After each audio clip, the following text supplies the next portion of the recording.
Hey, this is Terry with Piper's Pop-Up and Vintage Campers again. I wanted to show you where we were on the 57 Aljo rebuild. Took it down to the frame, wire brushed it, primed it, painted it, and now it's been probably the last 3 afternoons rebuilding the decking, well, the framing for the deck. So added support members here in the middle, added one over there at the doorway, added some extra support up front and at an angle you can kind of see here to match the curve of the front of the camper. This way when I go to secure that front tin, it'll be more natural. What was there before was this vertical piece that was sort of squared off and it was very awkward. All of this is new treated material. It's heavier than the previous wood, but it will not rot. And everything from there below had rotted with the exception of these 2 centerpieces, which I'm assuming at this stage, given the age of the camper, must have been redwood or something because they're 60 plus years old and there was no rot on them at all. Meanwhile, everything else that touched the bottom was rotten, falling apart. So I went back with treated. Of course, added the wheel wells back in, framed up around them, giving myself plenty of places to secure the decking. Same thing here in the back. This was some straight vertical supports. The tin came around here and then just kind of awkwardly ended with one little 1-inch strip to nail to or screw to. So now I'll have this entire surface to wrap the tin underneath and secure it.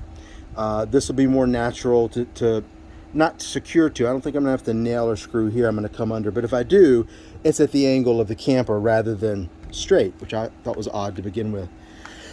Added an extra support here because this is where our water tank will go. It's gonna be really heavy, so I just added it. Don't know if I needed it, but I added it. Took the wheels off, of course.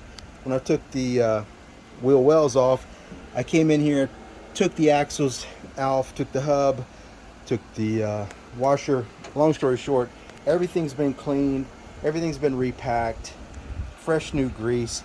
I was gonna add bearing buddies, but I'm concerned about the clearance with the hubs I want to use, so I put the original caps back on, but the axles looked fantastic, just like the springs do and all the nuts. Once I scraped the 60 years of dirt and grime off of all of that, it looked brand new.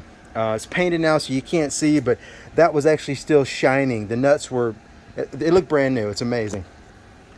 Anyway, so this is where we are. What I'm about to do now is put the decking on. I've got 3 sheets of 1/2-inch plywood. I'm gonna lay out and cut. It's not treated.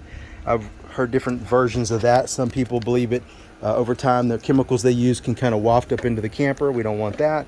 And it's heavy. Man, it's heavy. So for the sake of the camper and the fact that all the ones we've worked on, including the pop-ups, they didn't even have plywood. They had that particle board. It was exposed underneath, no coatings, no anything. And you know, our oldest one was probably 30 years old that we rebuilt. No rot under there at all. It's always at the corners. So I'm going to trust the process. The original plywood wasn't treated, although I'm still sort of somewhat convinced it was redwood as well.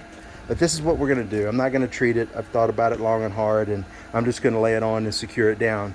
Then the exciting part, I can start rebuilding the walls. So this is where we are. We are 2 weeks into this rebuild. And again, I've only had 2 full days during that time to work on it. The rest have been a couple hours in the afternoon, and we've managed to get a lot accomplished.